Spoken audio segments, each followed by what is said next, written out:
All right, guys, welcome to podcast number 9. I just want to bring up.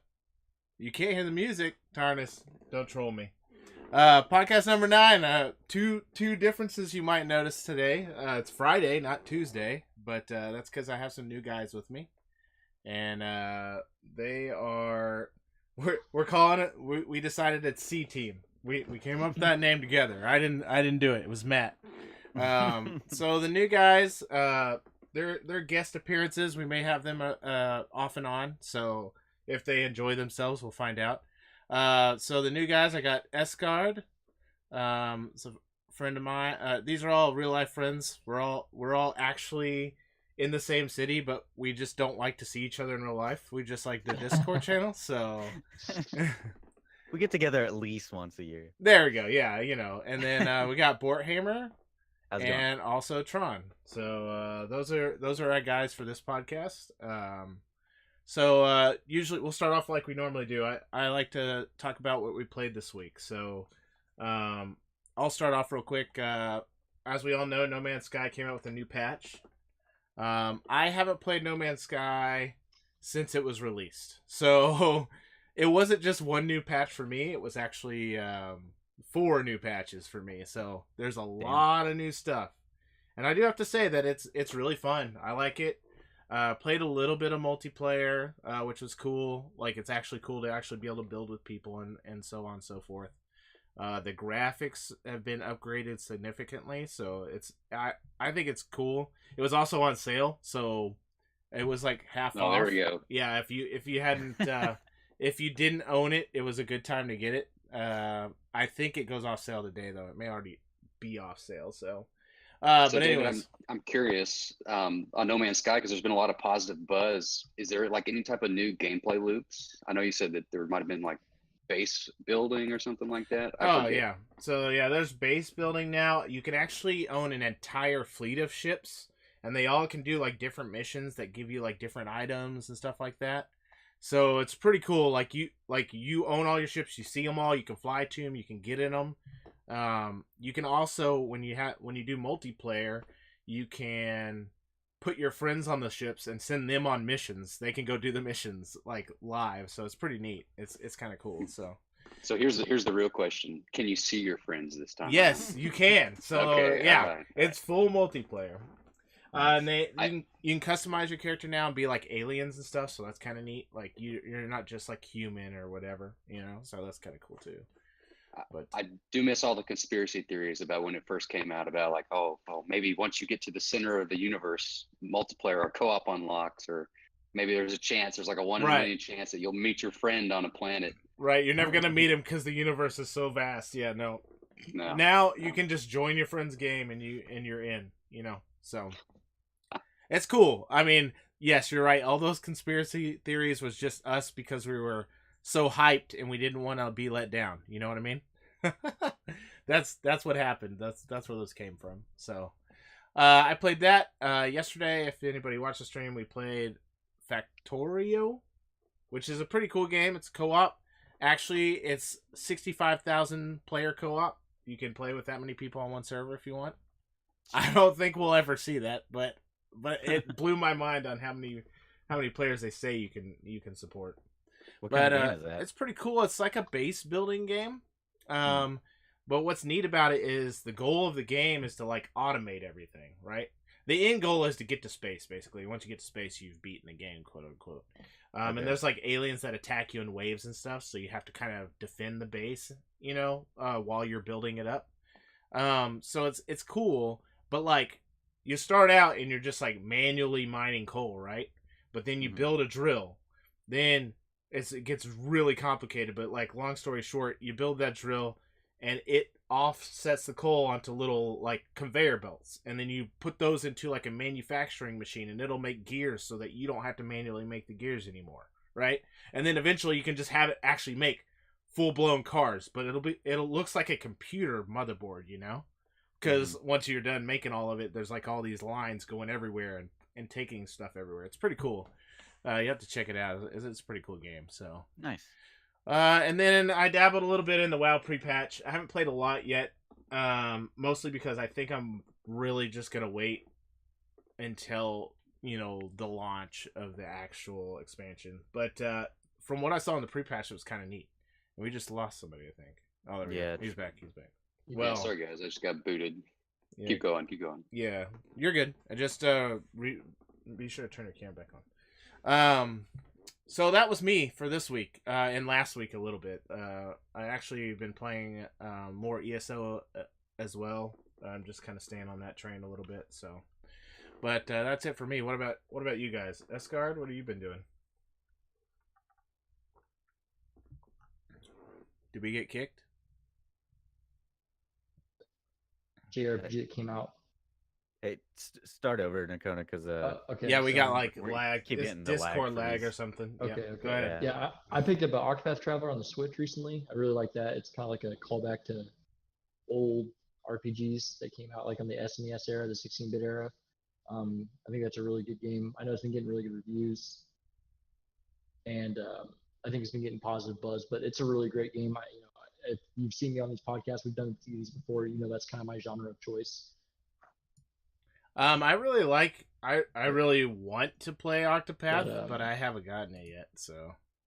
Sorry, are you hearing me? Is it getting through? Yep, I can hear you. Okay, cool. Yeah, Let's make sure because it keeps Nakona, it which- freezes them. Which freezes class them. did you start with? Oh, I started with I used the cleric first. I like all the characters quite a bit. Actually, they all have unique kind of stories they make per character instead of doing like I've heard is like kind of a dig on the game. They don't like that. A lot of people don't like that, but I think it's a pretty cool, unique change of pace for me. I'm the overarching stories that are always pretty cliche, which is a lot of people's complaint about that genre. They take that away and they make it more, I guess, individual, from what I've seen so far. I mean, I know it's lengthy and there's a game, but it's a really well made game. I know a lot of people kind of with there's been kind of a lull, newer stuff. I mean, bigger stuff, I should say. So that's a really good game to play in the summer. That would keep you pretty busy. I've seen the Mario parties and Smash Bros. That come out. So I really like that game. That's been my main go-to right now overall. Have you guys tried that? Or have you seen that at all? Have you guys looked at it? Oh yeah, I'm real interested in it for sure. I'm curious, like how you've played through multiple stories at this point? Is there some that are better than others? Like is the knight better than the bard? Yeah. Or they all kind of like got their own kind of unique flavors with each story? Or can you tell if one of them is like this is the real story right here? Like this is clearly the main character, and this is like just a side one. No, I don't think there really is a real story. I think that's kind of the strong points of the game. I feel like they all have pretty strong stories individually. I think there's more stories that are they're more interesting than others for sure. Unfortunately, my character that I like a lot, she happens to have the most boring story so far, which sucks. But whatever. But no, they're all pretty. I think they're all unique and individual. I've really been interested as they've gone on. The thing about that game is I feel like a lot of stories are the individual chapters are pretty different. So like sometimes a character might have a really good first chapter and the second chapter not so good. So I don't know. I feel like the pacing's pretty good because you kind of go at your own pace. But I just think overall the stories I'd say they're all pretty comparable. So, but it's Is this just a there's no like Switch auto battles. exclusive? Yeah, it's only on the Switch and it's made by the guys who did those Bravely Default games. If you've played those before, so they're similar to that. So which is That's one of I the like other it as well. reasons why I want to get it because of that as well. Yeah. Because I like No, both of those games. So. Yep. Yeah, it's a well-made game. So yeah, I suggest it to anybody that likes that genre, or if you try to find something to like in that genre, I think it's a well-made game. And the demo's free to play and it carries over the main game. So if you're interested in trying it, that'd be something to do. So Yeah. that is mainly what I've been doing, like pretty much nonstop. So that's Those are a game. time sink. Those games, I believe it. You are very robotic, Nakona, just FYI. I don't know if it's connection or what, but me or Tron. you. Okay, sweet. Just FYI. Okay. Sorry, is it gonna sound bad when you turn it around or? I mean, we'll see. We'll Okay. find out. But it's no big deal. We'll just redub your lines later. Well, yeah, we'll just have like somebody read your lines. Just what? Tell your girl to pause Netflix. Yeah, For yeah. sure. Yeah. Stop downloading all the porn. Okay. That'll go well. Yeah. What about you, Boarhammer? You been playing anything this So- week? I picked up the Mega Man X collection this week. So if ever there was a back on his bullshit sort of thing for me to play. Since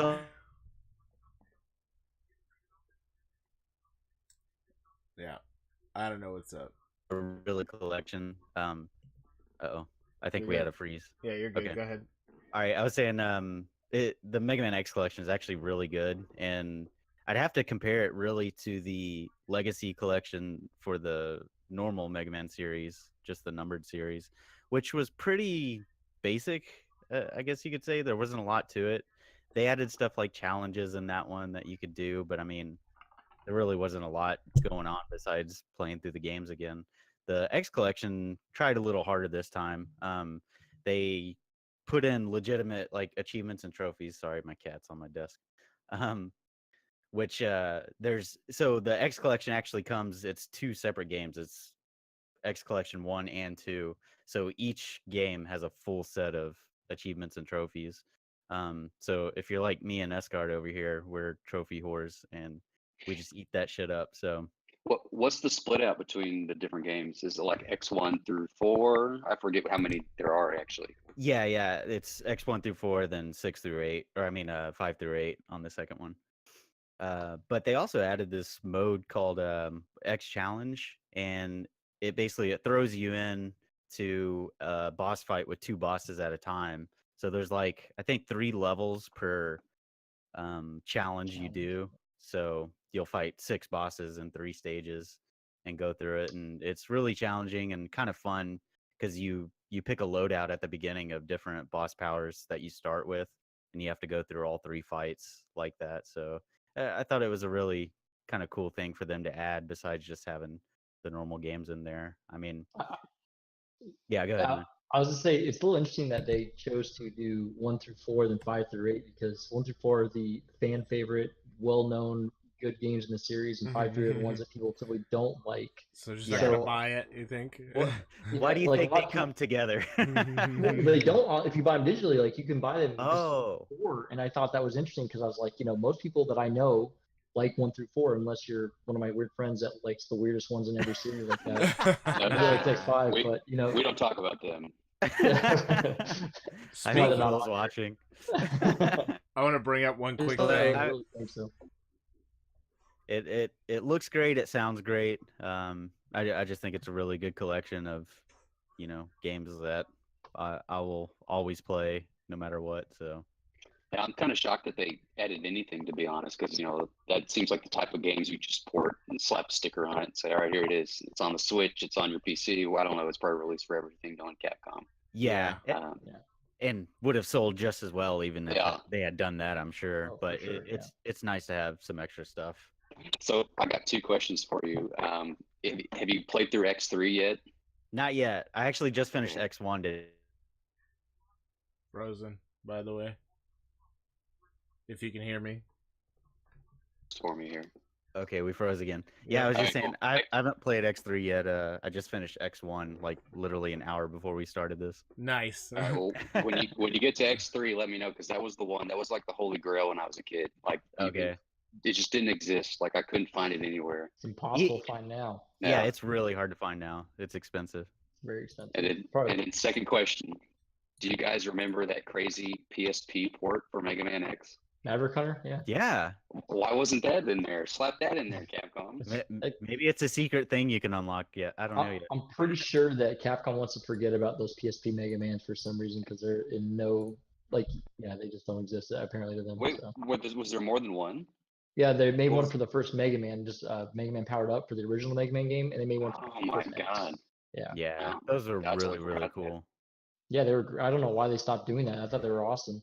Yeah, I was hoping they'd go through the whole series, but they stopped after those. Yeah. I just remember that PSP one. It was like, we're gonna use. Everybody likes the original Toy Story. How those old Pixar graphics look. Let's make a game out of that. One thing I wanted to mention, because you mentioned trophy being trophy addicts. There was a story today. I was looking at stories to talk about, and it was talking about the people who made and I'm sure there's more than one, but there was a specific game that just got a bunch of easy trophies put in their game so that people would buy it. I'm like, oh, that's good. That's a good strategy right there. Just, you know. That doesn't say a lot for your game if that's your main marketing strategy. I've also seen like Undertale on PS4 just did it because he didn't give a crap about the trophies, so he just made them so stupid that you can get Like, in, start the 10 game. Yeah. Watch the intro video. And Yeah, that's pretty funny to me, actually. yeah, Well, yeah. That was There's a couple infamous games back in the 360 era where it would be like just one beat the game 1,000 points, like 1,000 out of 1,000. Well, And I I think it know was there was like oh yeah, the Avatar game for Avatar: The Last Airbender. Like I you could think there get is. all 1,000 achievement Well- points in the first 10 minutes if you wanted. yeah. I'll never forget when I turned the Simpsons game on it. You said, easiest achievement ever. It was just for turning the game on. That was awesome. That was a good call out. So. All right, you can't top that one. Tron, Yeah, that did was you good. play anything this week? Oh man, I've been on a bit of a retro kick lately. I dusted off the old SNES Classic because I hadn't really played it since it came out, and I ironically played Mega Man X, not knowing that the collection was right around the corner. Nice. Probably a reason I haven't got it yet, but I've been going through all the titles in that one, like all the classic Kirby's Dream Course or Golf. I forget what it's called, something crazy. It's I'm not gonna enough said about it. Just mentioning the title. I played through the Castlevania that's on there for the first time. I think it's Castlevania 4. You guys correct me Great if I'm game. wrong. Yep. Yep. Yeah, that's no, right. it's really cool. I'm sad that I missed it when I was a kid because I totally would have loved those. Yeah. that was good. I'm not quite used to the linear style because I kind of came up with I think the GBA games and maybe the PS1 one was the first one that was kind of like Metroidvania. They kind of That's right. coined that. Yeah, so the linear style totally threw me. Like I wasn't ready for it at all. What else is on there? But anyway, I won't talk too much about the retro stuff because we'll get to that later. The most recent AAA game I'd say I played was God of War. Which have you guys picked that up yet? Yes. Great game. No. No, I beat no, that. not yet. All right. David's like, it's on PC. I can't play it. That's right. Yeah, you got to I'm- get through it. hey, It's I'm telling you right now, I'm super excited for Monster Hunter, guys. Have you heard of that Same. game? I played it for 100 It plus just hours. came out. Yeah. No, it hasn't come out yet. It comes out like next week. Okay, Oh, calm my bad, down. okay. Yeah. And actually, I heard it runs very well on the PC, which is very surprising for some of these PC ports. Mm-hmm. Well, because that is shocking. maybe they actually did the port right instead of just like, oh, let's do it as quickly as possible. That's why it took 6 months for it to come out or whatever. So Hey, Yeah. GTA took 1.5 years, and that took so much of my life away. Okay, so. Worth the wait. Anyways, okay. Well, cool. I don't think we'll get a PC port of God of War. I think it's going to I sit I tight don't on the either. PS4. But I Yeah, can that was- hope. I can hope because I have PS Now or whatever it's called, so I've been playing a lot of PlayStation games that are on there. It's pretty cool because What's- you play it on your what's on PC. there? All Is it kinds like, of stuff, is it man. New stuff like Yeah, here, let me list off some stuff for you. some So- gems. So wait, you can just get the PS Now. There's an app for PC, Yeah, for a and you just PC. play straight through that. Yep, I have a wireless PS4 controller I hooked to my PC, That's awesome. and I can play the games straight on the app. So I kind of do something similar. I use the Remote Play app and just stream my PS4 across my home network to my PC, so I can have that up on one monitor and like Twitch or something up on the other one. Yeah. Yes. So She I wants to got sit on it. a comfy couch. when Yeah. You got a desk. Why did I get it? I originally got it because I wanted to play something. Oh, Last of Us. Because the new one's coming out, right? The game's So alright, I guess. so I haven't really got to play it. I definitely didn't play it all the way through. So that's on there, right? And then I wanted to play like Journey, like some PlayStation like exclusive stuff. That's a good one. So stuff like that. But they have all kinds of stuff. They got Red Dead on there, Fallout New Vegas. So, is this all previous generation stuff? God or of does it God of have- War 3 Remastered's on there, so maybe they'll get put 4 on there one day. Who knows? Huh. Yeah. I think it's a mix of PS4 and PS3, Matt. Yeah. Okay. So there's just a lot of stuff on there. So it's a monthly cost, but I mean whatever. For me, it's cool, So, What is the cost? I'm just curious. to be honest with you, I don't remember, but I think it's $20. Okay. Well, it's interesting you bring that up because we can kind of segue into a different conversation about like that sounds like it's the streaming kind of the future of is. what these big companies want gaming to be. Is kind of like a Netflix type thing, where you open up your console and it's like, okay, here's 50 games, just pick which one you want to play. Do you think it works well? Do you see like a future in that? I mean, there is not that I want that future, but yeah, there's definitely a future in that. I mean, it's gonna happen. Well, you're gonna get me on my soapbox about this because Go for it. I want to hear it. the fucking internet infrastructure in this country just sucks. Oh, for Completely sure. sucks. Yeah. And there's no realistic way for them to pull that off 100% anytime in the near future. Because look, we're having a Discord call and it keeps freezing like Yeah, every 2 minutes. Like It's you're not gonna be able to stream, a 1080p game. not everybody at once. Yeah, for sure. Like you're not gonna have. It's just that's not gonna work between data caps and just these borderline monopolistic strategies that these telecom companies use. Well, the we're not problem gonna move is, forward in that arena. yeah, being like kind of one of the first countries to get started with that is we laid down quick and easy infrastructure and we screwed ourselves, Yeah, totally. And unless we want to build from the ground up again, which nobody's going to spend the money to do, then we're screwed. Whereas other countries easily have, quadruple, 10 times the amount of speed throughout the entire country because they just built the infrastructure correctly, Right. Hey, that's America for you, baby. Quick and dirty. I mean, quick and plus dirty. we're so big and widely spread out. Like, Yeah. Google, I think, is actually doing. They are, really but it's decent slow job, going. It's but slow It's going. very slow. Yeah. Very slow. What's up, guys? Charlie's cheering me on. Yeah, preach. Yeah, I think Google's doing it right, but you see how slow it is. Yeah, totally. City by city, but I mean years. I mean, you're looking at years, but I mean, Yeah, you're 'cause, probably they're looking at literally- decades before they're done. Just for them to get the rights to dig and lay their own line or buy up, currently laid line, it's just super, super slow. Yeah. Even for a company like Google. What I kind of heard after E3, because Microsoft made a big deal about this at their press conference, because they're like, "Oh, this is the future. This is where we want things to go." And I think they had come up with a couple solutions, like possibly you would select your game, or you would select multiple games at a time, and it would download a certain portion to your console, and then just stream the rest. So think of it like if we've all probably played a Blizzard game, right? That's patching, right? And it lets you. It's like at this point, it's going to let you play the game, even though it's still patching. So it buffers it basically. Right. I think so. I think that is their solution, so to speak, for how to get through that. Well, Now, this.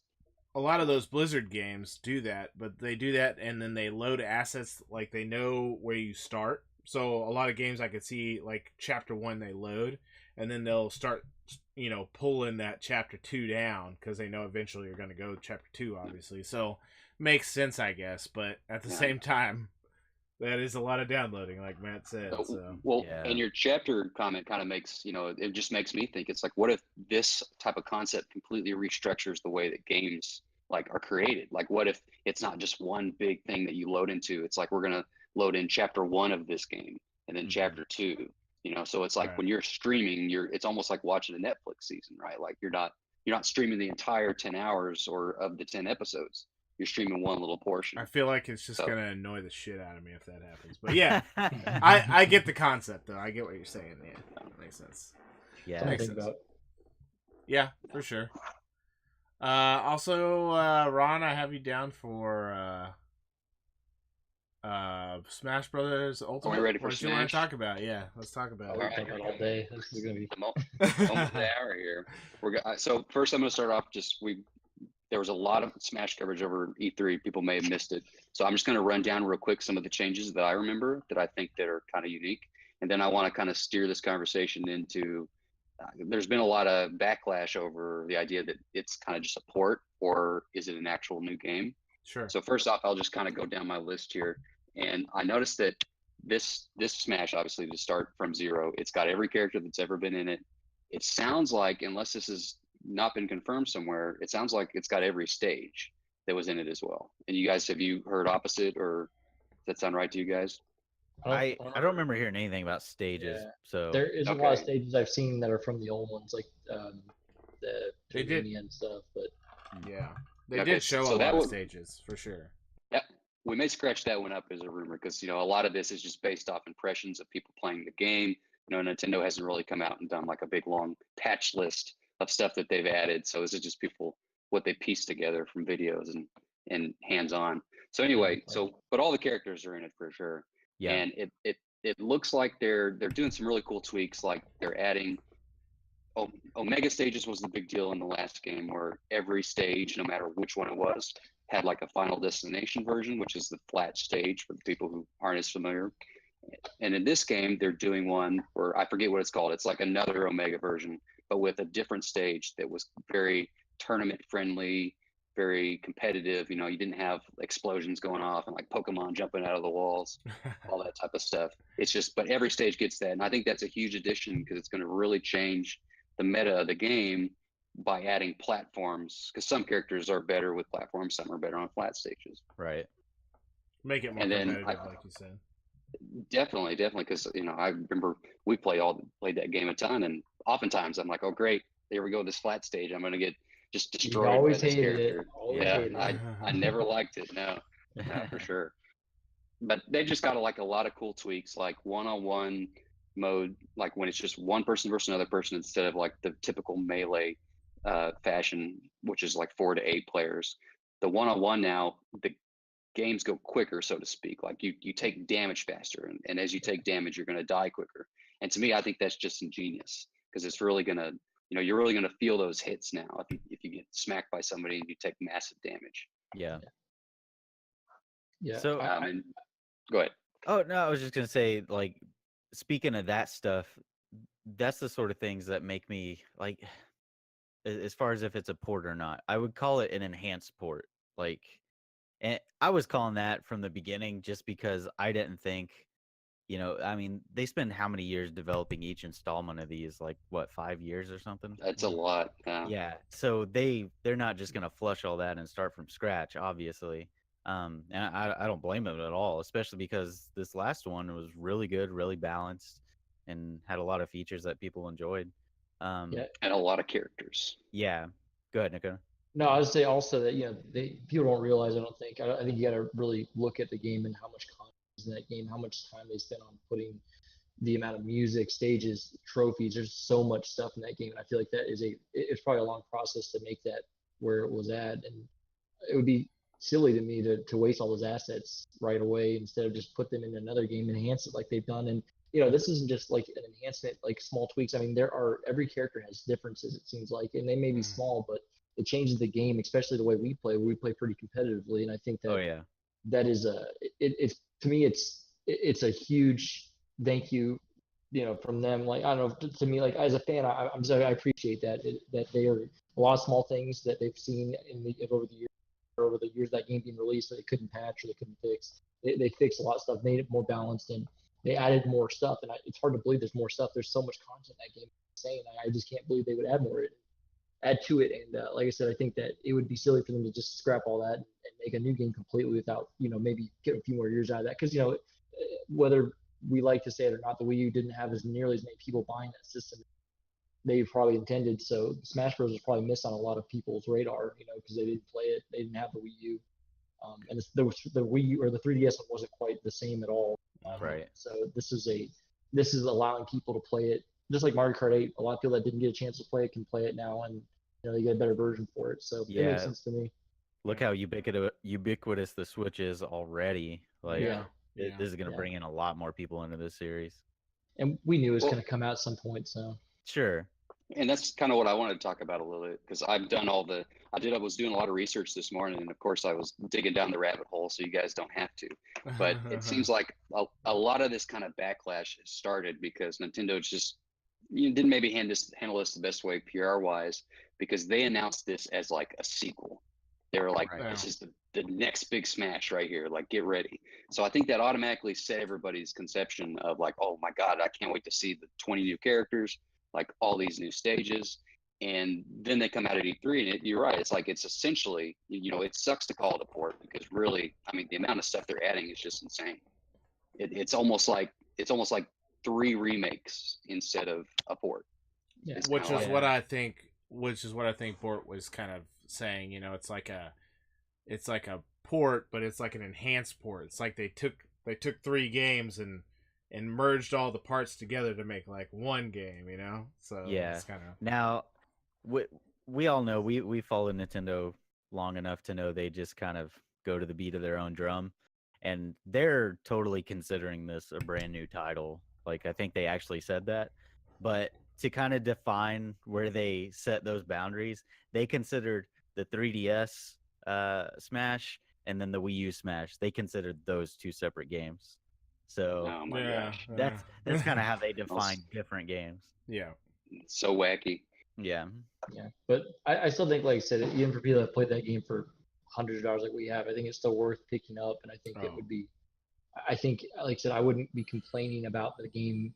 Like, there's enough content for me to play it for another 100+ hours. Plus, there's a high chance the internet version, like the online, will work this time, which would be cool. And there's also, I'm sure you guys, we don't have this problem because we all like Nintendo, but a lot of people didn't have friends to play with because they're like, well, I can't play online because it sucks, and Sure. no one has a Wii U, so I gotta beg them to come over and buy a bunch of controllers to play. But now it's like, you guys can all bring your Switches. We all have one. We can play together. Right. So, Well, to be honest, I mean it's on the latest platform, which is good, and you get all the characters and all. Well, we don't know all the levels, but like you just have access to everything, which is reason enough, in my opinion, to buy it anyway. So I mean, it's just nice to have all that together. So Especially because they could have so easily just straight ported oh, the absolutely. whole game, but instead they're actually taking the time and care, and I'm sure a lot of that is Sakurai. He's kind of a perfectionist. Well, Going back to go back to the code and change things. that's kind of the conspiracy theory that's hanging around, is that the inception of this game was, we all saw these Wii U ports coming to the Switch like really early. Mario Kart was like year 1, I think, and Yeah, everyone's like, like- oh, they're just going to redo Smash 4, it'll be next year. And we kept waiting for it, and it's like, what's going on? Like, why haven't they done Smash? It's like the most obvious business move in the world. Well, the conspiracy theory out there is that this game actually started off as just a straight up Smash 4 port. And then as it took a long time for it to get coded to the Switch, because I'm not a technical guy, I don't know what the difficulties they might have faced, but apparently they may have faced some. They said, well, why don't we, since it's already taken 2 years, we missed our window for a straight up Smash 4 port. Like, people might not be as excited as they would have been when the Switch was in its year 1. We're going to have to do something a little different. And that's how you kind of get the Smash Ultimate that we know today. Makes sense. I mean, Cool. Conspiracy theories. That sounds like Nintendo fans for sure. Oh yeah, there's tons of them. You have no idea. I only Oh, saved the ones that were plausible. They had to But make I a new guess the game for last thing Pichu. Oh, Pichu, yeah, it could be. He's gonna see it. He's gonna be back. He's in. And I guess the last thing I'll say about Smash, I saved the best news for last, is that I did read this morning during my research that they are going to have an option where you can turn off stage hazards for any level. Nice. Which is, I think the best news I've heard out of the whole thing. Because now instead of having like 7 or 8 levels that you play over and over again because they don't have stuff flying at you, you can play possibly 50 All or of them. 60 because this game's gonna have a ton of content. Well, Yeah. plus you don't have to turn it Omega just to make it a viable stage to play on. You can actually have a platformed level with different elevations without all the BS in the background. Yeah, good examples. The Mega Man level would probably be fun if I wasn't fighting a boss while playing. Yeah. Because it was cool. It wasn't just platforms. There was like small stuff. But yeah. I don't know what you guys talk about. I like those levels and I like items, guys. 'Cause you're Items. That's funny. Cool. Well, yeah, I've almost missed your video, Bort. Do you want to explain or talk about this, or what's happening? Oh yeah, so the clip isn't anything special, but yeah, I almost forgot to talk about that. I have been playing Neo lately, and I'm a little late to the party on it.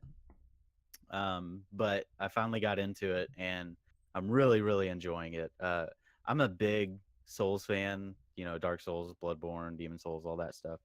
And so this game, when it came out, was kind of lauded as, oh, it's kind of a samurai version of a Souls game. Sure. And I can see where those comparisons come in, but when you get to playing it, like, really kind of the main similarity is that it's an action game that's fairly difficult. Otherwise it's it's fairly different just because it's very combat focused. It's much more nuanced than the Souls games. So you have like different stances and a handful of different actual weapon types. So between those, like they all have each weapon type has its own skill tree that you unlock, just to make yourself better as you're using them and upgrading them, things like that. And yeah, it's just really good. Nakona, I know you played it. Did you Yeah. beat it? No, I've been doing so many of those missions. I've played like probably about 30, 40 hours of it. So, but that game is one thing I was going to say about it's very long. There's a lot of content, and there's even DLC you can buy. Like it's a complete game from day one. I thought was something nice these days. But like you said, it's very combat heavy, which I think is cool because I think Dark Souls is also the same way, but there's a lot. I think not simpler is a good word, but like I feel like it's not as complex. I guess is a better word for. I guess better term for that game. But I do like the fact that like so the weapons all different stances. So even though you might be using a sword and a spear, like there's still completely different ways that I might use a sword than you will, which is cool. Right.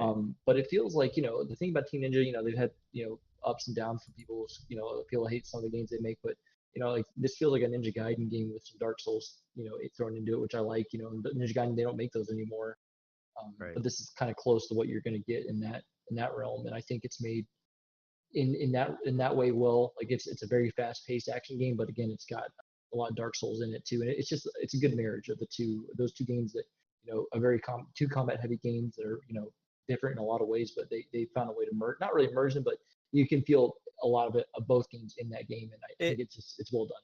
Their legacy of Ninja Gaiden kind of just carrying that on into a new series. Yeah, that's a good comparison, and they're doing a good job with it. That's for sure. So it makes me that much more excited for Neo 2, but I got to get through this one first. Yeah, I was going to ask you about Neo 2 because I thought I heard mention of a sequel at E3 this year. Do you know much about it or? They like sneezed a sequel, like oh Neo 2's coming out, cool. Anyway, let's talk about this other game again. Well, that and part of all the feudal Japan love during E3. That's So what I we was gonna have, ask because of that samurai game by Sucker Punch. What's it called? Tsushima. Ghost. Yeah, Ghost of Tsushima. that looks really good too. So It does look good, yes. The funny thing was, like, my off the wall E3 prediction. You can ask Esgard. Like, I kept saying, Capcom, they're gonna finally do a Onimusha HD remaster collection. Every other Japanese feud about that. Yeah, and then of course One samurai game we Sony announces Ghost of Tsushima, and then From Software announces Sekiro. yeah. So between Well, Neo 2, Sekiro, Ghost of Tsushima, we have these three awesome looking You've got feudal something Japan at least. action games coming out. Looks awesome. So I didn't get my Onimusha, but yeah, there's some cool stuff coming out. Well, it'll be coming. Just wait. Well, Yeah. Capcom, they're loving these collections. I'm sure I read that they've been selling. It'll be on the list. Oh yeah. It's inevitable. Well, yeah, no, Neo's good. Hmm. I think we should move on to our actual topic of the night, which is fine. Chatting is good, but for this podcast we decided that we were going to do some obscure games we think you should play. What qualifies here is just like a game that we really enjoyed and thought was a good game, but we also think doesn't have a lot of not a lot of people may have played it, or it just wasn't that popular, but it really is, we think, is a good game.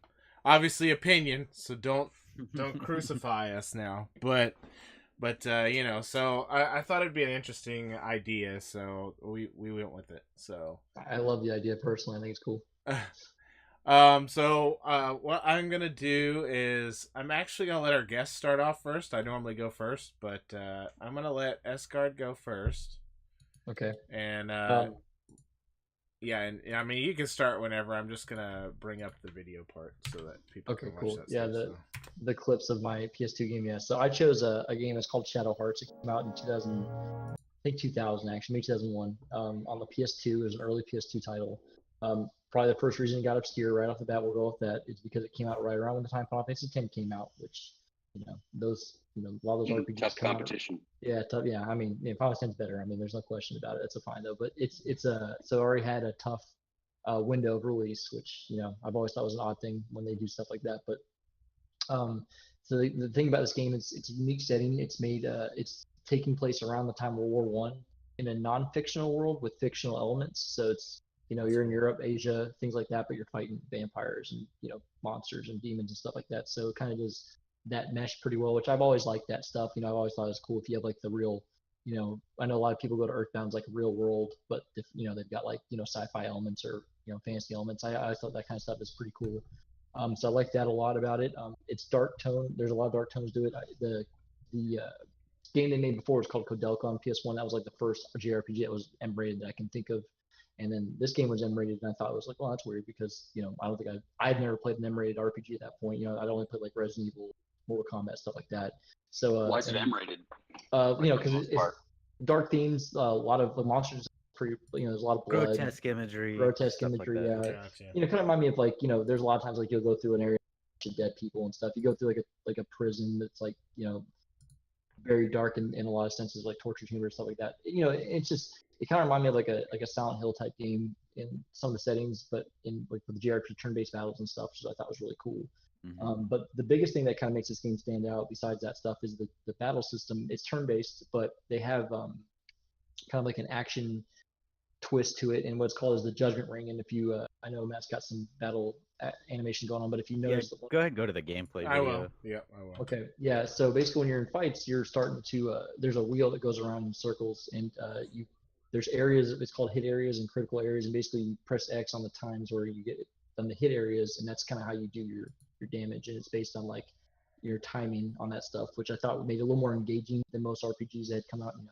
SNES, PS1 era were just a lot of turn-based stuff that didn't have a lot of like action elements, with the exception of like Legend of Dragoon and stuff. But this game had, like your battles weren't auto battles; you actually had to be engaged in combat, which I had mentioned earlier in Octopath, which I liked about that game. So to clarify, that this was not turn-based. This is turn-based. It is. Yeah. Okay. Charlie was asking. Yeah, that's. Oh, yeah. I'm bringing it up because if somebody asks, I just try to bring. Okay. It up, so, yep. Yeah, no, There's that's a fine. battle up there now. Yeah, okay, so it is turn-based, but like I said, it uses action, like timing elements to make it a little more engaging, which I thought was really cool. That and is skills neat. yeah, it's cool. Yeah, skills kind of have the same way where skills are usually like 4 little green areas, then you hit the critical areas. So like you kind of like build up your move and then you use it like that. And then the customization in that game with weapons is you actually adjust the hit area and the critical area. So you spend a lot of money making your weapon stronger, not by attack power, but you make the critical red area stronger and easier to hit. So it's easier to get. Gotcha. Cool. Yeah. Exactly. I think, wasn't it, if you increase the attack power, the critical hit area goes down. Yep. So but then you can also pay to increase it again. Oh, God, you balance the upgrade on the weapon. You just turn into a demon. Oh my God. Yeah, that was. Don't worry, that's a point coming up here. Okay. Yeah. But that's actually my next thing I was gonna say is like, so yeah, they have like a transformation kind of, I wouldn't say gimmick, but like the main character. Yeah, all the characters have their own special thing. Kind of like that's pretty typical. But he turns into demons that you get from doing side quests, and they're all different elements and stuff. And I thought that was very cool because again, that kind of goes with dark game. He turns into monsters and dragons. And that's really cool. And stuff. Yeah. Yep. So I like that about it, and you can customize those a little bit, which is pretty cool. It's made by the group that made that game were a bunch of guys that were working for Square until I think the PS1 era is about over, and so they've got a lot of good quality people working on it. The music was done by the guy who did Chrono Triggers and Xenogears music, which he does. If you don't know who Mitsuda is, he does a lot, like probably the best JRPG music in my opinion. He makes a lot of great stuff. He helped with these 2 games. Yeah. And the thing is, there's a lot of good stuff. Like there's a lot of hidden content. There was no guide for that game, of course. It was real niche, but I had to go through it 3 different times to get everything, which I thought was cool because there was small stuff to miss if you want to really 100% it, but had 2 different endings. And it's funny because second game they actually made a sequel that was really well received, critically, and I think it sold pretty well. But the canon for that game was the bad ending. So even if you spent all this time doing all this great stuff to get the good ending, the canon ending was the bad ending, which I thought was pretty cool because I was like, wow, that was very surprising. But that's cool. It also has really fucked up creatures. It looks like. Yeah, there's a dog with an arm coming out of his mouth. Yeah. Very strange monster design. Yeah. So, but I thought it was cool. But yeah, the game had a lot of value. It was actually hours long, which I thought, at the time, I'd probably get a little fatigued from all those PS1 RPGs being so long, and that was a good length. But there was a lot to do in it, and it didn't have a replay value on the surface level, but there was a lot of stuff I missed. I really enjoyed going through it again, getting that stuff. And I missed like I said, the good ending. I went back and got that. But like I said, second game came out, Call of Shadow's Covenant was a lot better probably in a lot of ways. But the first game laid really good groundwork for that, and I really wish they'd make more of those. They made a third one, which was okay, but Anyway, it was a really good game that a lot of people probably missed because of its timing, early PS2 life, things like that. A lot of different factors.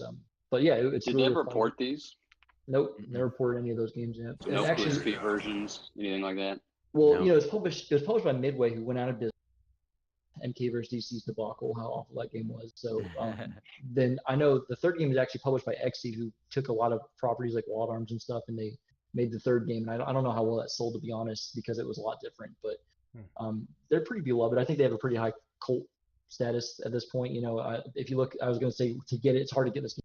It goes for like $60 on eBay, which is Wow. to me that It's up there for a PS2 game. Yeah, exactly. There's not a lot of PS2 games that go for that, and people realize this a little late. And it's funny because actually, I always think it's funny because the pre-order bonus for the second game is they gave you a copy of the first game. They're like, please play our first game so you can play a second game and understand what's going on. And they That's cool. seriously, you put $5 down on that second game, you get a free copy of the game. I was like, nuts. And So it had traditional sequels, or were they rebooting themselves every time with the sequels? No, because I know a lot of second game JRPGs do that. second game is complete direct sequel. The main character is the same.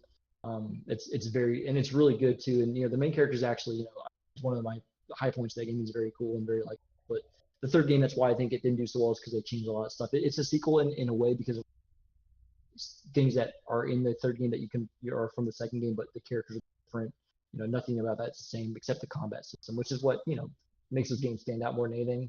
But yeah, the first game is second game is direct sequel, and it's the second game is that much better if you play the first game, which is why the developers are like, please play the first game. I want you to play it. Here's a free copy of it. Well, let you kind of know that they love their game. Like I feel like when people do stuff like that, there's a reason. They're like, we put all this effort into it. Like, please know the story before you start this next one, which is cool. Yeah. I think that's a good idea. So. I don't think it reviewed real well because it doesn't. I mean, it looks like a late PS1, early PS2 game. It doesn't. Graphically, it's not great. The characters. But like the second game, it fixed a lot of stuff because I feel like they probably made a little money off the game. But I really suggest it if you like turn-based stuff. I think it's on a PS2, hard to get that. I guess not hard to get PS2, but a lot of people have it hooked up, I'm sure. But the game is not actively just in your stores, but it is worth playing for sure. I do suggest both. And if you like the first game, the second game is also really worth playing too. So they're really good games. And you guys have anything you want to add to that? I know Matt played that game, so yeah. I used to always bother him about. Well, Charlie, by the way, just mentioned it reminds him of Parasite Eve a little. Yeah, that's a good the theme and the kind of and that was actually a mature RPG. Yeah. So. But yeah, I mean, talking about how obscure of a game it is, I probably never even would have given this game a second thought if you hadn't told me to play it. And also talking about judging a game by its cover, if I saw Midway on the box, I would not have thought, oh, JRPG. I gotta play this. I don't think they published any other kind of JRPG. This was it. So, yeah, I'm glad you made me play it because I love this game. I think your mic cut out when you said it, but it's about 30 hours to finish. I think that's what you said. It's 25, 30, yeah. So. Yeah, so easy to get through and just a real cool combination of, like you said, kind of the realistic backdrop of World War I in Europe, and then but having a turn-based battle system with an active mechanic with that judgment ring.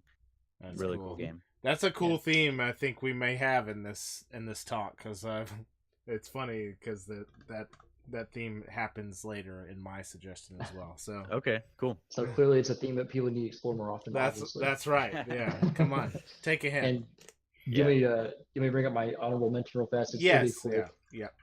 It's called Crystalis. And I'm gonna say this right now, it was better than Zelda in its time. Now granted it came out a lot later than Zelda, so they probably took a lot from it, but it's a really great hack and slash just action game with some RPG elements, leveling up and magic and stuff, but it's a short, probably about 8-hour game at most, I mean, for an 8-bit action RPG is super polished. Very polished, yes. Looks great. The story's pretty interesting actually. There's a lot of dialogue in that game, which I say a lot, but for an NES game a lot. There's actually people and characters and stuff. It wasn't just you didn't get off the instructions booklet, but it had great music. They ported for Game Boy Color. I don't suggest playing that version because it wasn't very good, but the NES version is awesome. It's actually going to come out on they're making an SNK collection for the Switch, in Yeah. November, and it's going to have that on there. And that's actually one of their. If you ever watch the trailer, it's like their big selling point because that game is definitely a cult classic, and it's a well-made game, and not enough people played it. So So that For one sure. might be at least a little more attainable for people Way who are more looking for attainable. something to. Yeah, gotcha. Cool. yeah, Yep. so yep. Cool deal.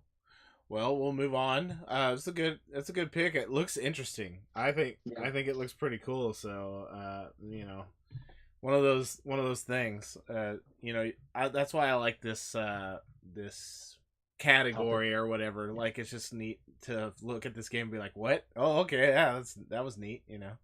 So that's cool. All right, what about you, Bort?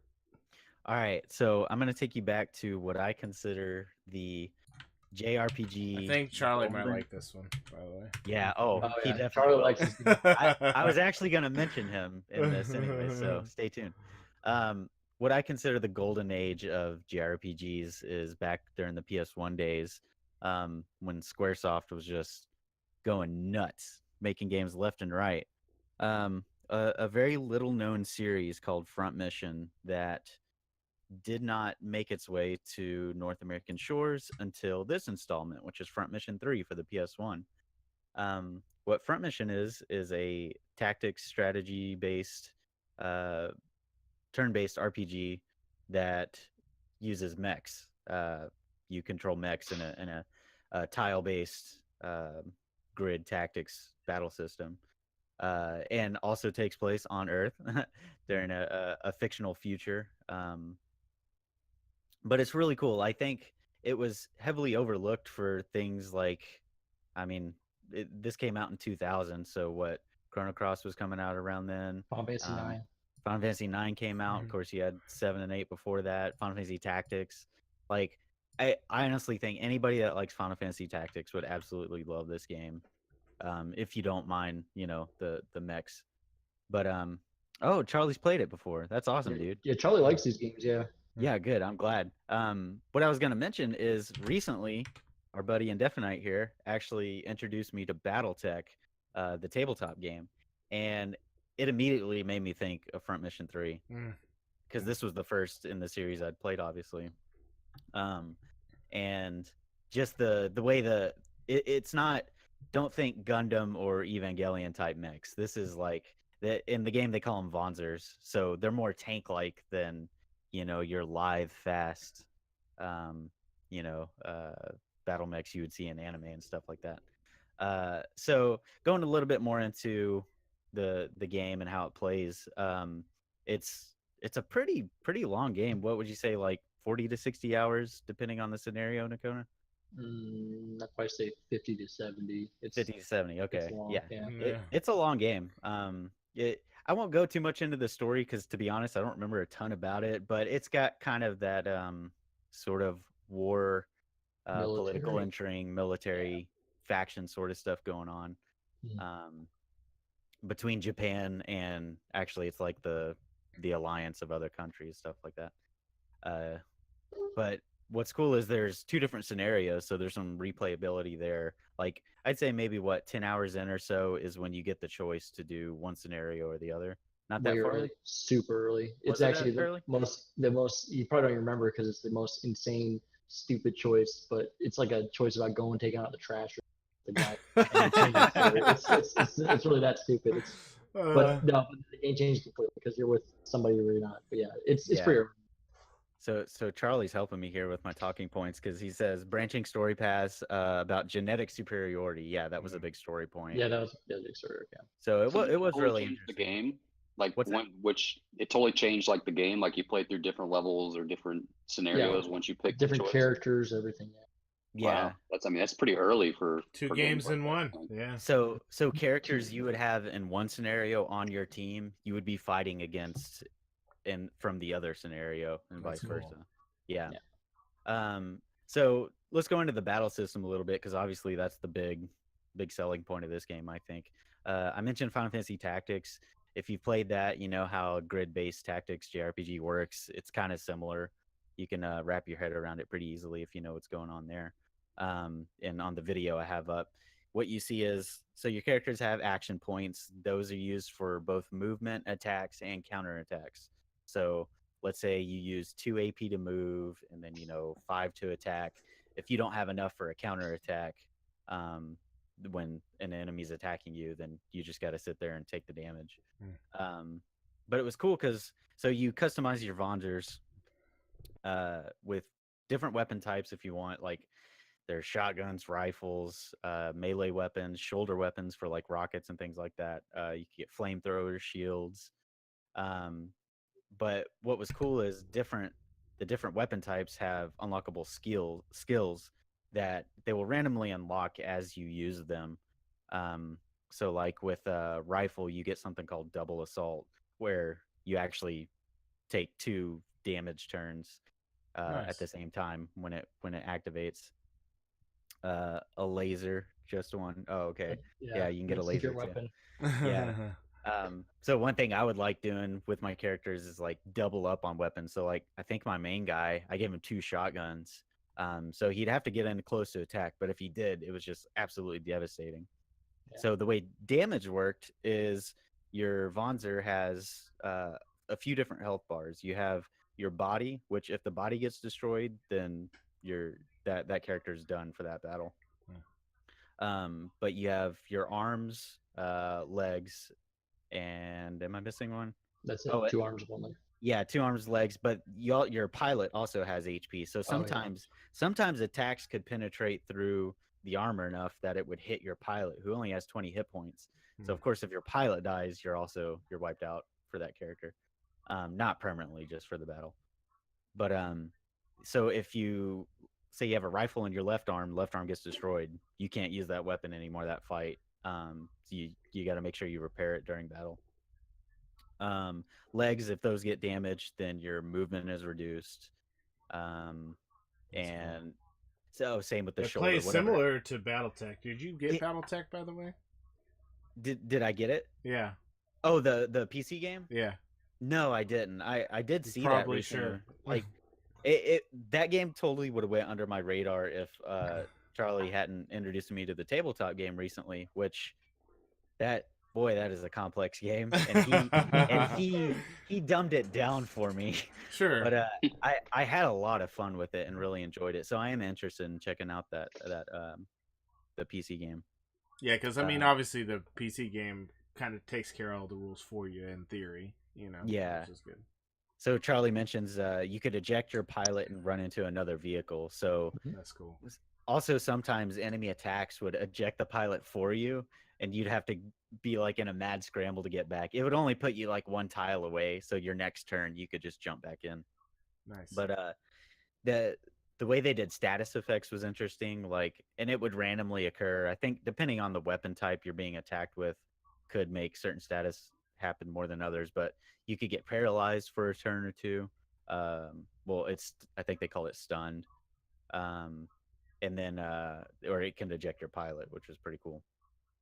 So you have your weapon slots on the arms and shoulders, like I said. The better you perform during battle, like your characters sort of level up, like their affinity with the weapon types kind of levels up, and then the more they level, obviously the better they get with it.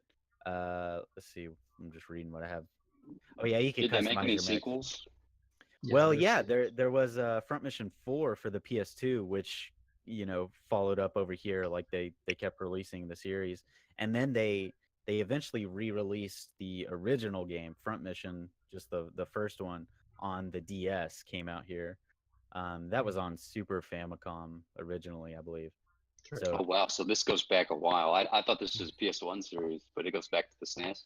Oh yeah. And that game's actually really cool, though. It's insanely hard. It's very hard. But the better you perform during battle, you get money at the end, like minus your damage to your Vonzer. So there's real incentive for you to strategize and do the battle as well as you can. Let's see, what else was there? Yeah, I can elaborate on a couple of those points. Yeah, go ahead.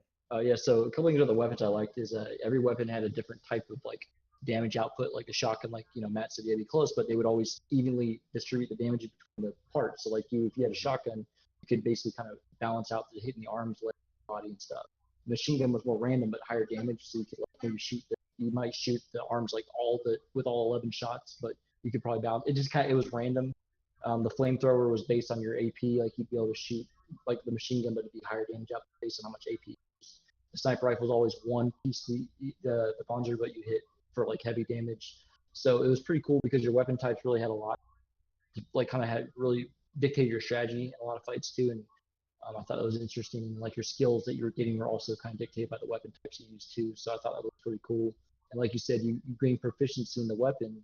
So I could be leveling up shotgun pretty, effectively, and I start getting better, damage from that, which is good. And then you have a pilot level. It's kind of like universal. Like, I think if I remember right, it helps you with your skills, like the amount you can equip and stuff like that. Oh yeah, that's right. You had like skill slots, so Yeah. each skill might have taken 2 points or something like that. Yeah, and the thing is, that game did have a little.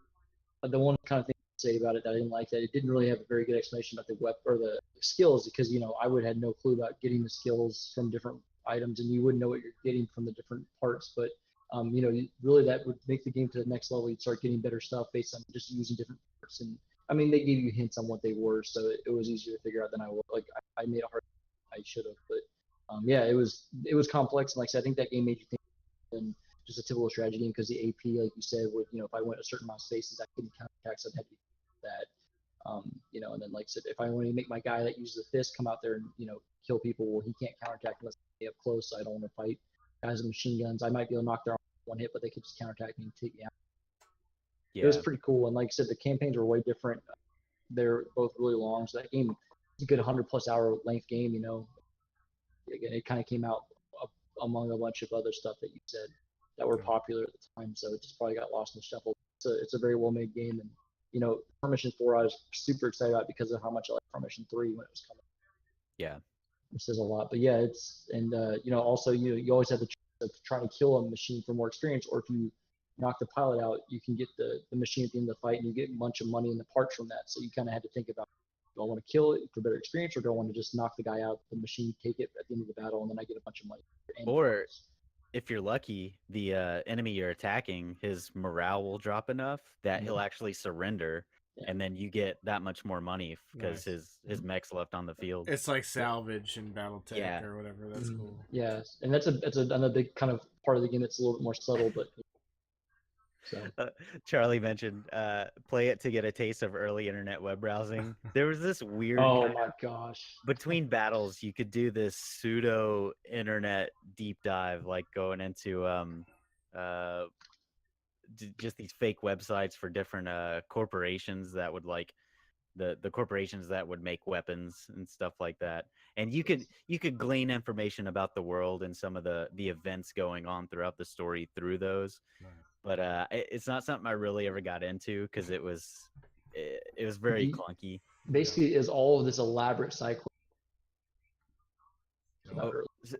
Say that again. Your mic cut out. Oh, it basically is a very elaborate cycle.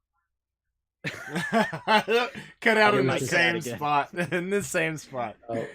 Well, basically, it's for the laser. It's just what you do. It's for the laser. Okay, for the laser. Yeah. Browse the internet for the laser. There you go. That's what you need.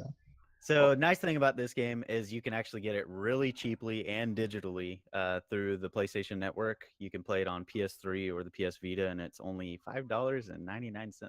Nice. So go get it. Get it. Oh, real quick, Charlie also mentioned crazy boss battles.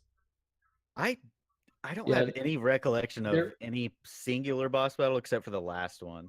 There were a few, but they're always like almost like the anime style, like where they're like way powered up faster and stuff. But there weren't a ton. That's the thing about the game. It was never very like, I don't know. I feel like the game was just more about strategy because there weren't a whole lot of crazy fights like that. There were very few and far between. But the last boss had stuff like where they would have like way more health and big super stuff. I mean, to me, the most fun part, of course, besides doing the actual battles, was just finding interesting ways to customize your entire party. So just to make them as effective as you can. Yeah, cool. Well, it looks like a good game. You want to talk about your honorable mention real quick? Oh, yeah. My other so I've got a PS2 game in my honorable mention, and this is Rygar, the Legendary Adventure. If you're old enough to have played the original Rygar on the Nintendo, the NES, it was actually a port of an arcade game, but the NES version actually ended up being quite a bit different. It was more of an action RPG where you level up and stuff. So the PS2 kind of follows suit with that one, and this is a reimagining of just the original game as a whole. And yeah, it was definitely more overlooked for games like God of War, which admittedly God of War was much more polished. I mean, that had Sony money thrown behind it. Rygar was made by Tecmo, so it looked great. But the combat was actually really, really fun. You have this disc armor on a chain. It's just basically a shield with spikes on it, and you swing it out and do combos against enemies and stuff. And No, it unlock looks skills. cool. It's up right now. Yeah. you It's might like in a be Roman able to- setting, kind of, right? Like a gladiator setting, if I remember. Yeah. So like Greek kind of Greek, that okay, sort of yeah. thing. That's what it was, yeah. And actually, a lot of the bosses you fight are like Greek monsters and stuff. So there's like 3 different types of the weapon. The one you see in the videos, the medium one you start with. You get a heavy one that does a lot of damage, but it's slower. And then you also get a really fast one that does light damage, but you can rack up combos really quickly. And yeah, you unlock skills, you get the resources from enemies and stuff like that. And the story's nothing to write home about. I mean, it's fairly generic, but it's entertaining enough. And yeah, it's just a really fun, solid action game for PS2. I want to mention that the GameStop in the Parks Mall probably had the biggest market share for that game because we had it in a demo station all Christmas, and people were all about like, "Oh, this game's awesome, play it." And like, cool, it's good. Yeah, we did our part to help sell this game. That's Yeah. funny. Oh, we Awesome. lost Ron. Ah, damn. Yeah, Oh, he's back. that game is solid for sure. No Yeah. one played it though, except people I that know. came to that Parks Mall GameStop. I love it. They actually ported this game to the Wii, and Oh, I forgot about that. yeah, it wasn't great. They gave it a new title, and they like changed the look of the main character to make him look younger and Anime. more anime. I Anime. guess. Anime. Hashtag but- anime. Yeah, it was kind of a shitty port because they didn't even try to like give it motion controls or anything, which this game actually would have worked well with. Yeah. You know, Yeah, swinging like swinging the shield the- around and stuff. Yeah. But no, Totally none of forgot that. about that. It's just no, hold the controller in your hand and press buttons. So yeah, the port sucks. I recommend playing it on PS2. Yeah, I forgot that it exists, which is not good. I usually feel like I know these things. Yeah, I'm sure you could get it pretty cheap if you found it at a secondhand store or on eBay. Cool. Yeah. Cool deal. Well, that's awesome. Let's go to Ron's. I can't Ron's wait for this pick. one. I heard Oh, Jared boy. laughing already. Ron's pick, bro. Go. Go ahead, Ron. Okay. All right. So my pick, it's a little out there, but I got inspired because Jurassic World 2 was coming out, and I was thinking about, you know what I really want to do? I want to play a Jurassic Park game. I was like, what's a good Jurassic Park game? And then I thought, oh, there weren't any. You know, this one's not going to be a cult classic like Front Mission or Shadow Hearts, but this one's very dear and near to my heart. And okay, good, it's up there now because you'll see it. And this brings me no end of joy that I made Matt play this game for like 30 minutes to have to record video because it if you're watching it right now, it is 10 times awkward, like more awkward than it could possibly look on video. Like it just controls like this guy just walking around right now. It's like you're running a tank. That's You what remember it feels this like. part in the movie, guys? Yeah, for sure. I'm Oh my I'm gonna God. pull my Switch if I want to watch it. See, Charlie I love it. owned this game. There you go. Wow. What a world! Like, Not I thought it was just me and 10 other people. There's the But, there's the first death during this. Yeah. Yeah, not easy to shoot these guys for sure.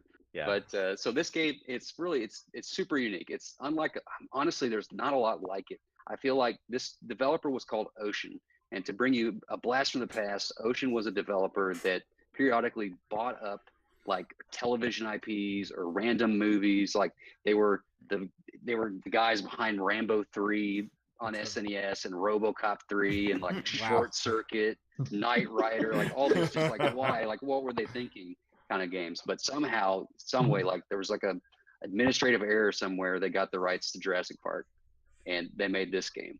And right now it kind of looks like, oh, sorry, just the first level. Well, it's funny. It's He says, understandable. he's to read from the chat here. He says he's not sure he ever got past the first level. Well, that's what's kind of crazy about this game is it's kind of like it's almost like a Zelda game, like one of those top-down Zelda games It's where like a roguelike. it's- You have to start from the beginning every time.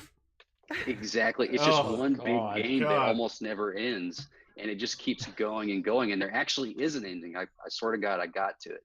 But So, can you say what the objective is?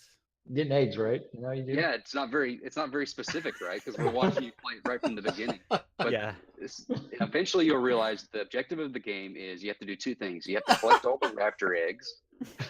I just like how I just got obliterated on a step. So the video's not to the best part. So keep the conversation going. Yeah, whenever it goes into first person, I'll definitely elaborate. But the objectives is you got to get the raptor eggs, and the second part is you have to like go through the bases. Like there's all these different, like the visitor center and the raptor cages. You have to go to these different areas and like do something in them so that you can escape on the boat. So Tarnus asked if this was for Game Gear. That makes me incredibly happy.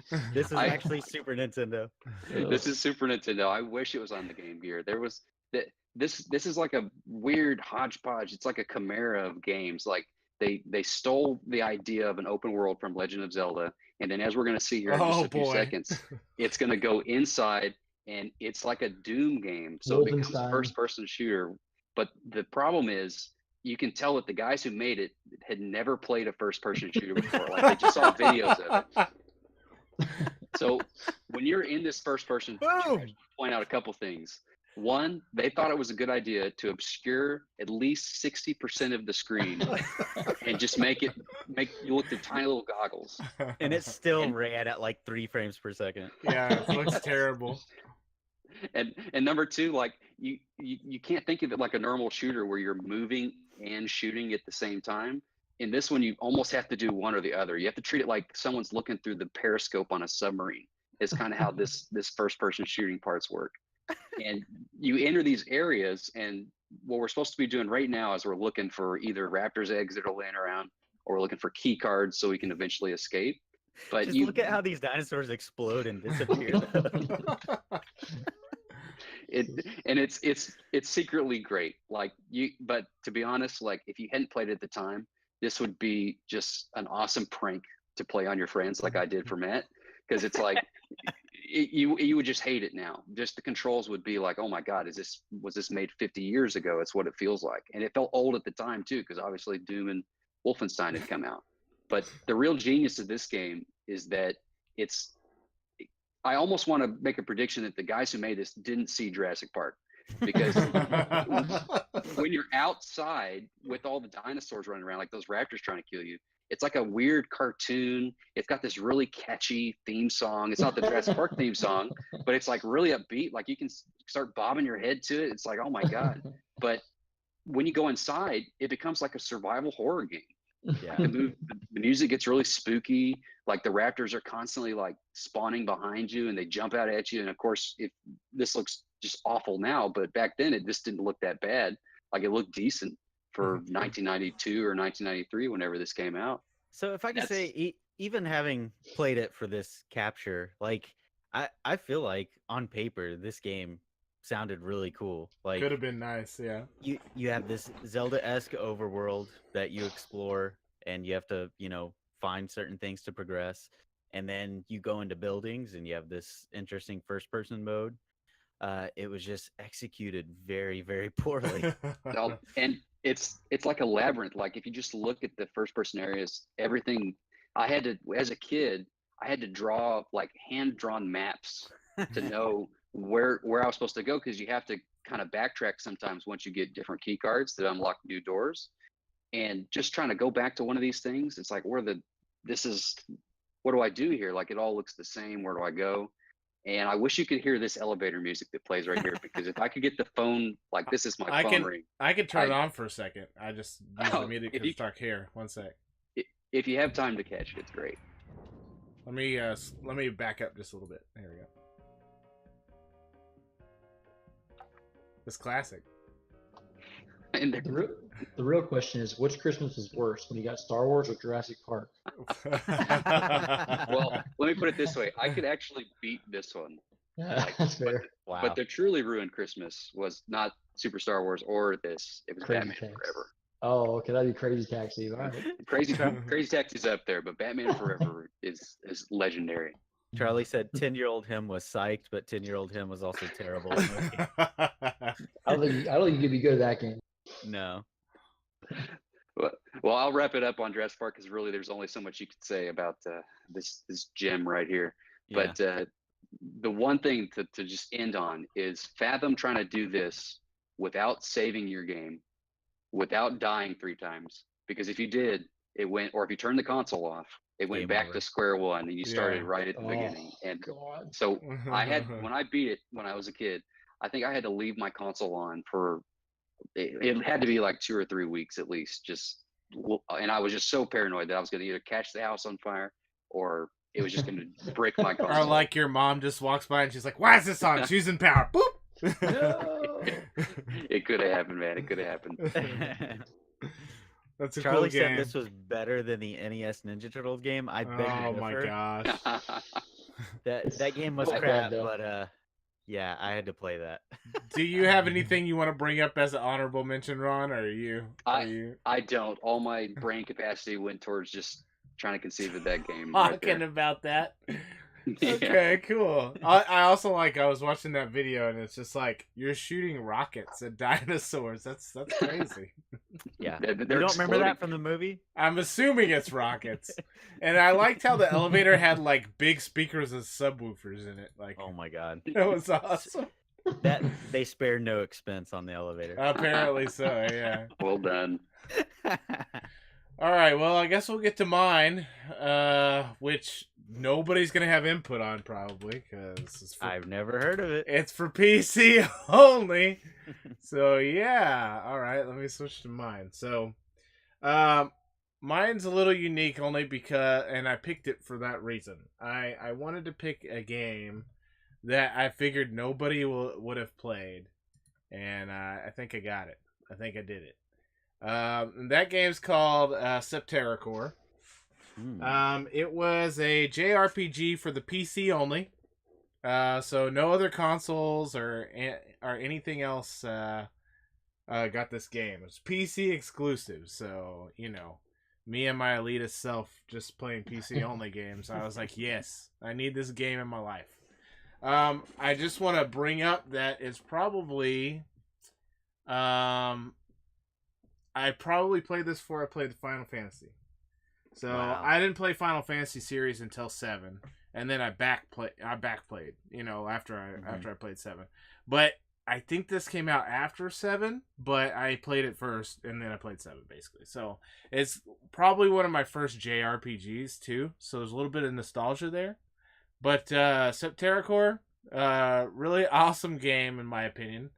It's a cross between sci-fi and fantasy, like Fallout, Final Fantasy series. I mean, if you played 7, it's very similar to that, obviously. So, let me get switched to a gameplay trailer real quick. What I liked about this game is it had a really, really good story. Now, granted, let me preface this. I didn't play Final Fantasy or any of that stuff. I know those games had great stories. Okay, don't kill me. Not all of them. But look at this leading edge graphics. First of all, I want to show. Look at this hair. It's looking good. But what's cool is it had 9 playable characters. So I again, like other JRPGs, it was a cast and you picked which ones you wanted to take with you, etc. And that was really cool. But I like the combat system. So we were apparently a big thing on our list here was the change in the turn-based combat system.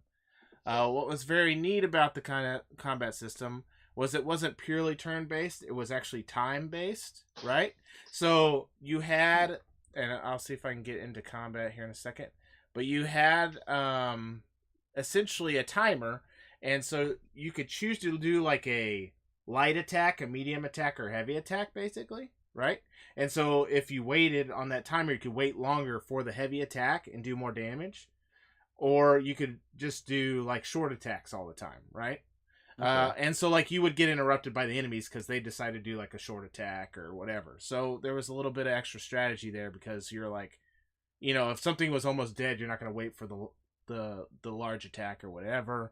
Or maybe your attack does a stun, so you wanted to use the short attack to stun them first, and then use the long attack to do more damage or whatever.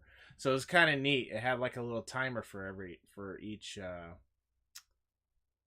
in combat. So like here's I just switched it to some combat so you can kind of see. You'll see that the main character here has like a little bar, and it has like 3 segments.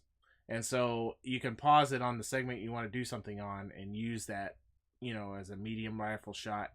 But if you wanted to do like the rifle Gatling, which is showing up on the screen, you had to have all 3 bars filled.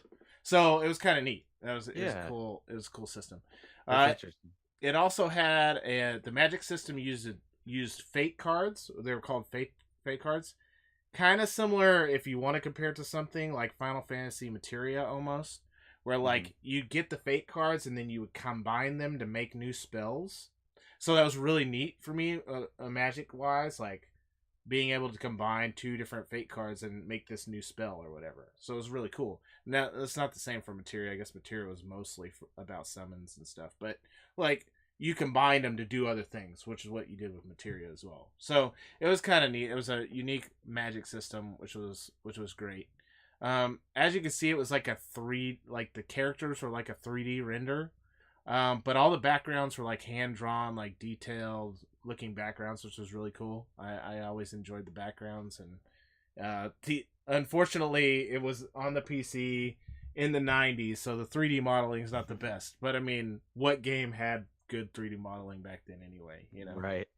All the characters were voiced in the game, which again happens in a lot of JRPGs, but this was my first. So I always thought that was neat that everything had like a voice line, like anything you talk to, it actually had people talking. So That's interesting considering the first big RPG I remember doing that was Final Fantasy X, and that came out a year after this. yeah, so I mean, and I don't know. I really enjoyed the story. They did really good on the pacing of the story, I think. It's a fictional world. It's not on Earth or anything. It's its own story. It's kind of cool. It's like a shell world. Like there's like 7 layers, and like they're on top of each other or whatever. And so like the poorer people lived on the outside, and like the rich people lived like on the core basically. So it's kind of like a neat like caste system, built into the planet. Okay. So it's pretty cool. The story is really cool. I really enjoyed the story. It was very good. So I mean, it's one of those things like nobody can really input with it because I'm the only one who probably played it. Now Tarnis said he loved this game, so that's good. I think. Yeah, I mean, it sounds interesting. I'd like to check it out. Yeah, something I'd probably play. If you want to check it out, you can buy it on Steam or Good Old Games for like $5.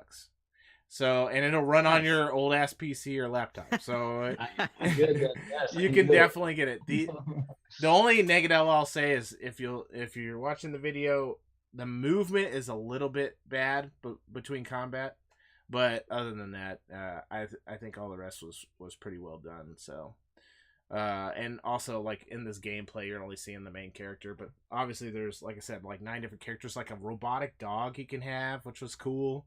So I mean, you just have to check out all the characters. Robotic dog, I know, it was Final Fantasy VII, not a robot, but still like a dog thing. I get it, but I don't know. I just thought it was a really good game. Really, if you like the game for story, this has a really good story. And the combat's a little unique. So, if you like JRPGs, this is one of the ones I'd say pick up. It's unique. Somewhat unique. So. The battle system, you mentioned the way you use that bar to do different kinds of attacks. Now, I haven't played a ton of it, but it almost reminds me of Valkyria Chronicles. And the way, I mean, I think Nakona could speak more to that, but if I remember right, you have like this AP bar that drains as you use different kinds of attacks and movement. So yeah, this seems kind of like it was an early version of that trend. Yeah, Valkyria Chronicles, I know the last Breath of Fire you can do, or as you do actions based on how much AP you have left. So yeah, it's kind of got that stuff. So it'd be similar, That's cool. Yeah, so I mean, something to check out. I thought it was pretty neat. So yeah, I'll try. I mean, $5. I mean, if it's bad, it's bad. Right. You can yell at me later. I pulled up the Wikipedia page, and it actually has pretty decent rankings. Like IGN gave it an 8 out of 10 at the time. It's a Metacritic is 72. That's not terrible. Yeah. What year did that come out? 99. Okay, wow. So because that's like a PS1 looking era. That's good. Yeah, I saw a little bit. My internet sucks. So. I watched a little bit. It looked cool. Yeah, I'll try it out for sure. Yeah, it's pretty neat. The if you do go look at reviews, there are some like they're very contrast. Like a lot of people liked it and a lot of people hated it. Like if you go read them. Typical art Yeah, JRPG. yeah. Oh wow, and I want to mention just because of how much I love game music, the composer is the guy that did Halo, Martin Oh. O'Donnell. Yeah, it had a really good like the sound in it. The music was really good. I don't know why I didn't put that on there, but yeah, I mean, so check it out. You know, it's easy to. Sound nerd. It's another one of those easy to grab games. You know, because it's still on Steam or Good Old Games. So, I do have a Yeah. question. How long was that game? what'd you say? I'm sorry. How long was that game? Did you mention that? So that was the problem. I was trying to remember how long it is because I haven't like replayed it since probably I was like in my teens. So the issue is I don't remember. So Okay. I'm sure we could look it up somewhere. Somebody probably. Yeah, has no it. big deal. I was just curious. I'll check that out later. I wasn't interested. And then my honorable mention was Legends of Legaia. Oh, nice. Yeah. Great combat system. Yeah, Oh, yeah. that's what I was gonna say because you were just talking about it. I loved that you could like use the directional pad to like do the combos that you wanted when you got the skills. Like different skills you could discover by just doing different combos. It was really neat. But it was still turn based basically, but like you would do your combos, and then what was it called? Like Spirit, I think. Your spirit would get bigger, like the bar would get bigger, so you could do even more complex combos. That was really cool. I like the combat system in that. That's why I picked it as my honorable mention. I always thought Xenogears combat was real similar way game, and I feel like Legaia. I think if I remember, the first one was made by Sony or published by, and then the second one was a disaster. I ruined the chances of more of those games because I have a good friend that me and him bond over how bad that game was when it came. I mean, I really wanted to like it, and because I liked the first one a lot, but it was just. I mean, I feel like that game didn't get enough love because they tried to make a second one and Sony didn't publish it. It was made by I don't remember which it was. Really small. It just was kind of not a bad game, but it just didn't have the same quite. You know, the combat was similar, but it just wasn't as good, and the story wasn't as good. But it's funny because it ended up being a prequel to the Legend of Legaia, but you know, at that point it was like, yeah, that's a good pick, David. I like that game. Yeah. That's why I asked because I just wanted to throw it in there as my it's good one. honorable mention since it wasn't. Okay, cool. Well, that was everybody's obscure game. I love Ron's. Ron's was great. That's the best one. Let's not even play that was good. I was gonna go over a little bit of news real quick. There's not a ton. Summer's kind of slow, but do you guys have anything y'all want to talk about news wise, real quick? Anybody? The only thing I was going to bring up is I thought it was pretty interesting. Obviously, like the most well-known game right now is Fortnite. I don't care about it just because I don't really play those kinds of games. But an interesting news story came out of just how popular that game is. That game is doing so well for Epic that now most people are probably aware if you follow the games industry that they created the Unreal Engine that they license out to developers to make their own games. And, they would typically charge a fee. I think it used to be 70-30 split where they would take 30%. Well, they're making so much money on Fortnite that they lowered their rate. So they're giving 88 and only taking 12. But besides that, they're also retroactively paying their customers for the past 4 years at that rate, at the new rate. Yeah. So nice. I thought that was really cool of them. I mean, Epic's always seemed like a really good company, but they're, literally spreading the love of Fortnite, from their profits by saying, hey, you're going to license our engine. We're going to make it worth your while. On a side note, I mean, just so you get an idea, just on Fortnite Mobile, this is just part of the story I was going to bring up too, so we'll just segue to it. They're making about $2 million a day, and that's on mobile. That's on mobile. That's not on the main game. They don't have numbers for the main game, but on mobile. And just to bring it up, it's only on iOS right now on mobile. It's not even on Android. So I didn't know that. That's crazy. It's ridiculous. So they're killing it. I heard the other day that they did a value on them, and I think they're at like 10 billion right now. which is pretty high up there for a game developer. I think Candy Crush, those guys, I forget what the developer was called. I know they broke some type of record when they were bought by Activision, but I think Fortnite's it's kind of sad to say that Candy Crush was, I guess, more valuable. It didn't seem like it should be, but it So it's definitely microtransactions, was. baby. No, Oh, I guess yeah. so. I guess they're killing it. That's killer. Those things. If Yeah. ever there were an example to go to the free-to-play model, good lord. Yeah. Okay. Yeah, Jiggly. Okay. Fortnite's trash. I got you. All right. Yeah. We're just talking Yeah. about its success. Whether it's trash or not, that's a different podcast. Okay. It's funny because that game is just like, I think it's why it's not a violent shooter. It's Yeah. free to play. It's a genius. I don't know. No, it's good. It's I good. don't play it, but I just think it's a good idea. I've brought this up on the podcast many times already, but I'm just gonna bring forth a story real quick about Alright. Fortnite. That my friend's son charged his credit card $800 buying skin packs. So that should give you an idea God. of how much money these kids spend on skins. Oh, So, I see it every day. Don't worry. yeah. That's always a good story. I like whenever he comes in and he watches this, and then has to hear that story over again and cry. Can we hear well to adulthood? Yeah. Well, yeah. So his punishment was the Xbox got taken away, and he has to pay the money back. But who knows? Wow. But that's pretty crazy. Don't leave your credit card hooked to your child's No. system. Come on. Yeah. But anyways, okay. On to other news. Well, Go ahead. no, you're good. Go ahead. No, I was just gonna mention I saw news that there's gonna be a new Evangelion movie. Oh yeah. So 2020 is what I have written down. I can actually speak about this. What they actually did was they reimagined the entire series as a 4-installment movie. Mm-hmm. And the first 3 have been released.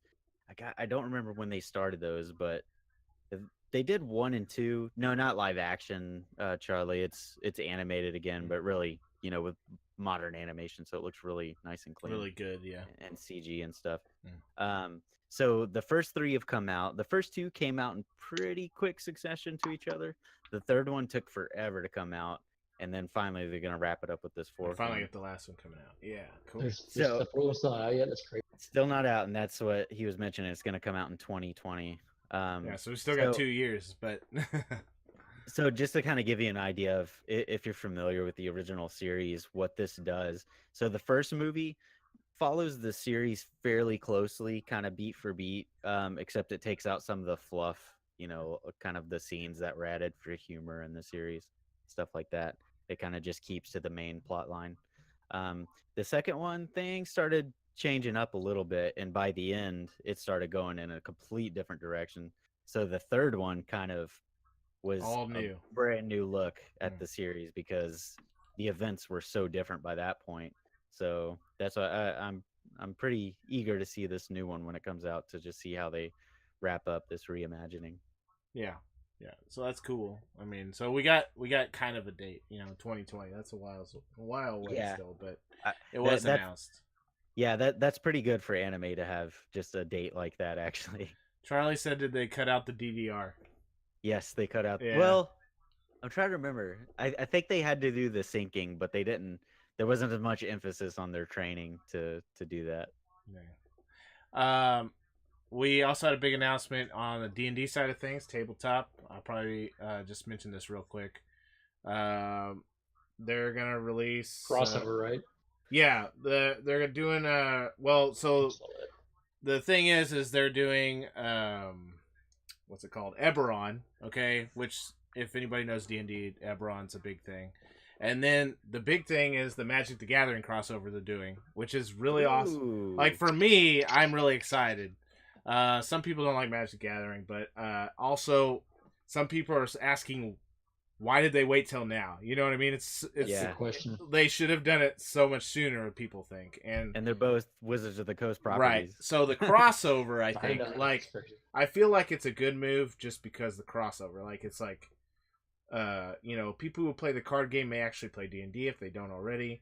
People who Or play High D&D Fantasy. might get into Magic the Gathering. It's gonna sell cards, you know what I mean, or vice versa. So it's a good move on their part. I'm excited because I just love Magic the Gathering world.